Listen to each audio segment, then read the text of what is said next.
Flory Models, I'm Philip Flory. Review time, something brand new, okay? Literally just in the country today. This is Kenetic Models Alpha Jet in 1/48 scale. Now, we haven't seen a kit like this in 1/48 scale, so it's absolutely fantastic. Yes, there was a few options out there, but they weren't your run-of-the-mill type straightforward kits.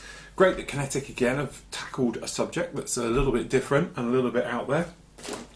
Very thin box is the first thing you notice, and it arrived in quite a large box, which was pretty heavily crushed, if I'm honest, and I was thinking, ouch, but it's very thin, and also it's the same on both sides.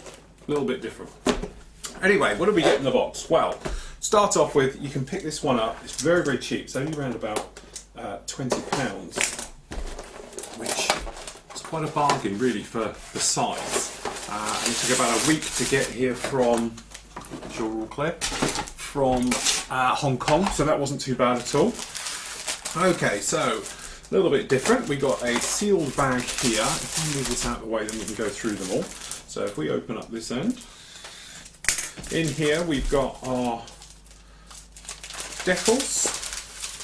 Okay, we'll have a look at these first, since we've got them in our hand. Okay, bi-cartographed, as you'd imagine, so beautifully done. You never have to worry about their decals.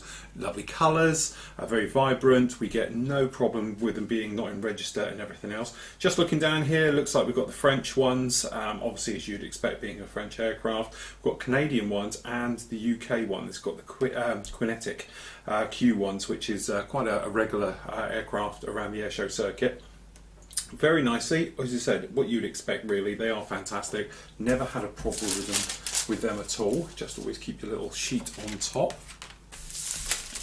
Also in the bag here we have this, which is a tiny little bit of Photo-Etch, which when I say tiny, I really mean it. What we've got here is harnesses for front and rear, and then we've got a little bit for the heads-up display. That's all it is, but it's a nice little bag, so we'll keep that nice and safe.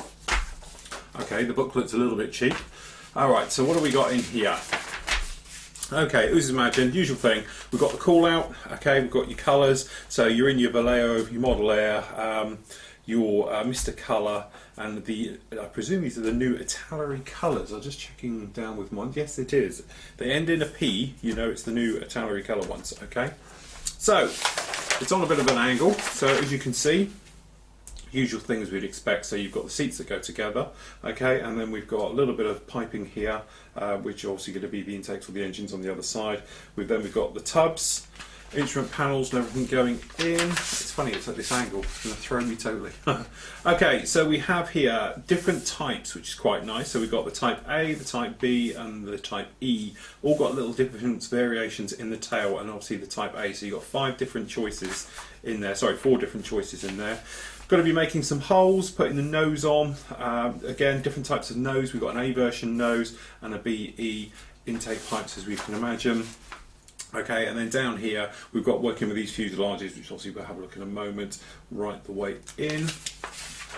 Looking very nice so far. And then usual thing, it's going to be obviously the main fuselage together, putting the gear together. The wings, very nice. So we've got flaps positionable up or down, which is quite a nice touch. Hard points going on, and then obviously installation onto the aircraft itself, depending which tail you've got. Then we've got our gear, got to open up some holes in here as well. Final assembly going through. Comes with a little gun pod on there, and obviously we've got fuel tanks on the top moving through. Okay, final installation of the said gun points and different versions of it.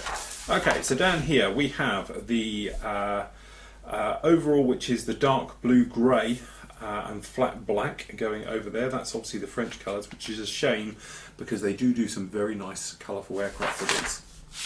Okay, we have the RAF one, or the actual Kenetic one. It's quite nice, it has the white wingtips. It was green originally, then they obviously went into their black scheme and everything else. Again, quite nice, it's gloss black, very nice one to do. And this one, which is, to be honest, is my little favourite here. Quite nice, colourful, so you've got actually 2 types of blues, and then you've actually got the actual gloss white running around it as well, which is again something a little bit different from the Canadian one. And that is it. So you say the instructions are a little bit basic, a little bit photocopied. So in the bags we have, these are sticky bags, so we don't have to cut them open, which is quite nice. So first up we have the clear parts. Now, as to be a test for our new camera as well on the side.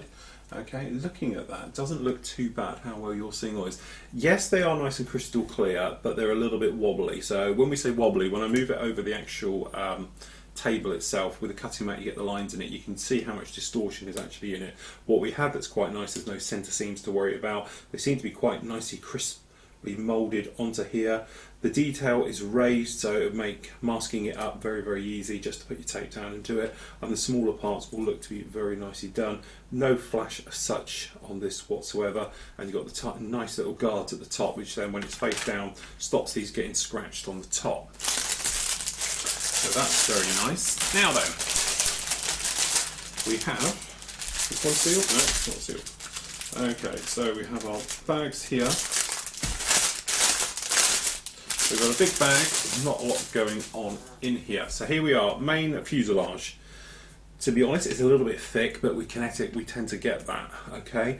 The panel lining is a little bit softly done. It's not as sharp as Tamiya or Hasegawa or something else like that, but certainly looking through it looks very nice.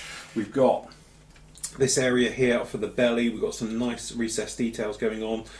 Pretty good, softly moulded, quite large sprue pegs onto this, but generally not too bad. No real sign of any flash or anything that's a problem. We've got no mould pull marks. Ejector pin marks are all very shallow. No problem with that at all. Next bag up we actually have is a bigger one, hence it being a very flat box. So okay, what have we got down here? Very nice. First thing that stands out to me is these guys. These are the nozzles, okay, for the engine. Quite deep. I don't know quite how you paint that, but I'm sticking an airbrush in it. All right. Looking at them, the gates are a little bit big. Again, it's quite softly moulded. It's not as sharp. We've got little bits of flash going on down here on these speed brakes. Quite a lot of flash on the parts. Everything's a little bit flashy, but it's probably easy clean up. But you can probably see even on the tree itself. But everything's a little bit flashy, so you are going to have to pop around with the old sanding stick and take care of some of these. It seems to be quite nicely done. Can't see any real problems with it at all. The tail's quite nicely done. We've got raised detail and recessed going through it. Can't see any problem with ejector pin marks. Everything else, the insides even of the actual the intakes, very nice and smooth.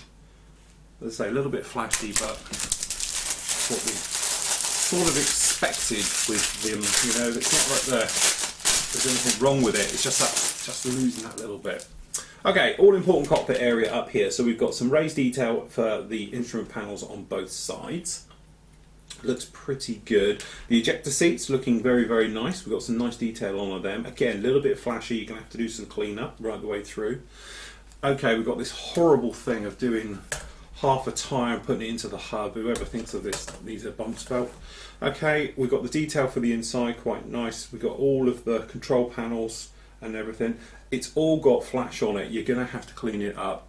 You know, I don't know how much of a problem that is for you guys, but certainly it's going to take a little bit of time just making sure you're all cleaned up. Nice detail on the surface of the wings. Again, quite softly moulded, but it is all there, so I think it'll take a wash quite well. Got a little bit of, it may be because these are real early, classic example, it had like a black slime on it, just rubbed it off and it's oil. So it may be worth, usual thing, popping this into your sink, a little bit of dishwater soap on there, give it a rub round, rinse it under the tap, pat dry it, let it dry off naturally before you do it. You'll find it'll take paint a lot easier. Generally not too bad.